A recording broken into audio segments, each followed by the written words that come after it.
नमस्कार, आज हम बात करेंगे कंटिन्यूटी थ्योरम की और साथ में बर्नौली थ्योरम की। एक पाइप है और उस पाइप का क्रॉस सेक्शनल एरिया कहीं ज़्यादा है कहीं कम, मतलब यूनिफॉर्म क्रॉस सेक्शन एरिया नहीं है और उस पाइप में होकर एक लिक्विड फ्लो हो रहा है, जैसा कि आपके सामने है कि एक liquid left to right flow हो रहा है और वो जो फ्लो हो रहा है वो स्ट्रीम लाइन फ्लो है। अर्थात एक जो मॉलिक्यूल है वो दूसरे मॉलिक्यूल के बिल्कुल कॉपी कर रहा है, उसके बिल्कुल पीछे जा रहा है। जैसा धारा रेखीय प्रवाह एक ऐसा प्रवाह होता है जिसमें द्रव के अणु इस प्रकार प्रवाहित होते हैं कि प्रत्येक अणु अपने से आगे वाले अणु का फॉलो अप करता है। अब देखिए यहाँ पर ये क्रॉस सेक्शन है, डिफरेंस क्रॉस सेक्शन एरिया वाला ये पाइप है। अब हम मेजर करते हैं कि यहाँ स्पीड कितनी है। अगर मैं स्पीड की बात करूं कि भाई स्पीड कितनी है इस समय, तो आप देखिए कि जहां मैंने रखा है उस पॉइंट पर जहां ब्लू कर्सर है वहाँ 0.3 मीटर पर सेकंड की स्पीड है। और अगर मैं बात करता हूँ फ्लक्स मीटर के द्वारा कि यहाँ क्रॉस सेक्शन एरिया कितना है, तो उसे मैं मेजर करता हूँ कि भाई यहाँ क्रॉस सेक्शन एरिया जो है पाइप का वो लगभग 60 स्क्वायर मीटर का है, 60 मीटर स्क्वायर, और वहां पर स्पीड लगभग 0.3 मीटर पर सेकंड की स्पीड है। मैंने क्या किया कि यहाँ पर क्रॉस सेक्शन एरिया थोड़ा सा घटा देते हैं, तब देखिए क्या होता है। अगर मैं क्रॉस सेक्शन एरिया थोड़ा सा घटा दूं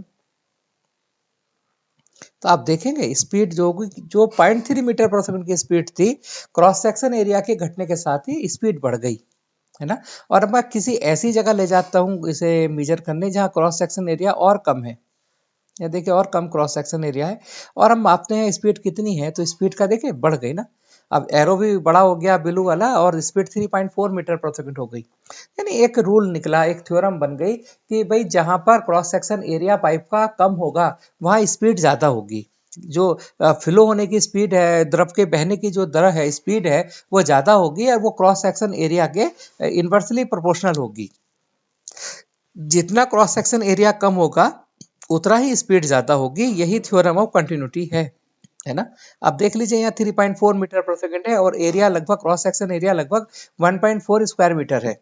और एक दूसरी जगह अब देखिएगा थोड़ा सा, जहां पर क्रॉस सेक्शन एरिया ज्यादा है, मैं दूसरा स्पीडोमीटर लाता हूँ साथ में और वहां हम देखते हैं कि देखिए अब एक मिनट से आपको क्लियर हो रहा है, स्पष्ट है कि जहां पर क्रॉस सेक्शन एरिया कम है वहां स्पीड 3.4 मीटर पर सेकंड है, और जहां पर क्रॉस सेक्शन एरिया ज्यादा है वहां स्पीड 0.5 मीटर पर सेकंड है। और यही हमारा है थ्योरम ऑफ कंटिन्यूटी कि जब कोई परफेक्ट लिक्विड या आइडियल लिक्विड एक प्लेस से दूसरे प्लेस तक फ्लो करता है, एक स्थान से दूसरे स्थान तक द्रव बहता है, और वो भी द्रव बहता है धारा रेखी प्रवाह में, तब उस पाइप के प्रत्येक बिंदु पर परिचय क्षेत्रफल और द्रव के बहने के वेग v का गुणनफल नियत रहता है। यानी क्रॉस सेक्शन एरिया और वेलोसिटी ऑफ जो उसके बहने की जो स्पीड है, उन दोनों के जो गुणनफल है वो कांस्टेंट रहता है। जहां पाइप का क्षेत्रफल, परिचय क्षेत्रफल कम होगा वहां स्पीड ज्यादा होगी, और जहां परिचय क्षेत्रफल ज्यादा होगा वहां स्पीड कम होगी। अब मैं इसी प्रकार अब हम बात कर सकते हैं प्रेशर और स्पीड की। बर्नौली थ्योरम के अनुसार, बर्नौली थ्योरम ये कहती है वैसे तो कि जब कोई आदर्श द्रव एक स्थान से दूसरे स्थान तक बहता है तब उसके पाथ के प्रत्येक बिंदु पर टोटल एनर्जी कंजर्व रहती है, कुल ऊर्जा कांस्टेंट रहती है। बर्नौली थ्योरम का ये भी एक फैक्टर है कि जहां प्रेशर ज्यादा होगा वहां वेलोसिटी कम होगी। अब आप देखिए, अब आपने देखा है कि यहाँ पर मैं बात करता हूँ प्रेशर कितना है ना। फ्लैक्स मीटर को बंद कर देते हैं। यहाँ पर प्रेशर है 143 यूनिट और स्पीड कितनी है, स्पीड है 0.5 मीटर पर सेकंड। थोड़ा सा प्रेशर कहीं पर हम कम कर देते हैं। देखिए ये एक मैंने ऐसी जगह बनाई, थोड़ा सा क्रॉस सेक्शन एरिया कम किया, और आप समझ गए होंगे कि क्रॉस सेक्शन एरिया कम करने से क्या होगा। इस क्रॉस सेक्शन एरिया को कम करने से यहाँ पर स्पीड ज्यादा हो गई होगी। चलो एक जगह बढ़ा देते हैं,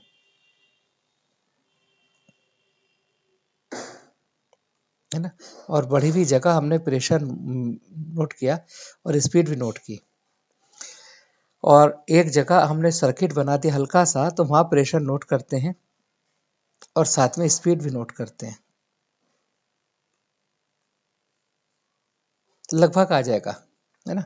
आप देख रहे हैं कि जहां पर प्रेशर 1 to 8 यूनिट के लगभग है, वहां स्पीड 0.4 मीटर पर सेकंड है, और जहां प्रेशर हमने घटा दिया, थोड़ा 111 यूनिट कर दिया, तो वहां स्पीड ज़्यादा हो गई। तो ये बर्नौली थ्योरम कहती है कि जहां स्पीड ज़्यादा होती है वहां प्रेशर कम होगा। अगर कोई लिक्विड एक स्थान से दूसरे स्थान की ओर जा रहा है, फ्लो हो रहा है, तब जिस स्थान पर उसकी स्पीड ज़्यादा होगी वहां निश्चित रूप से प्रेशर कम होगा, और जहां स्पीड कम होगी वहाँ प्रेशर ज़्यादा, और जहाँ स्पीड ज़्यादा होगी वहाँ प्रेशर कम होगा। और इसके बहुत से एग्जाम्पल भी हम देखते हैं। जैसे एग्जाम्पल आते हैं हमारे यहाँ कि आंधी में टीन उड़ जाती है ना। आपने बर्नौली थ्योरम का एक बहुत बड़ा एग्जाम्पल देखा होगा।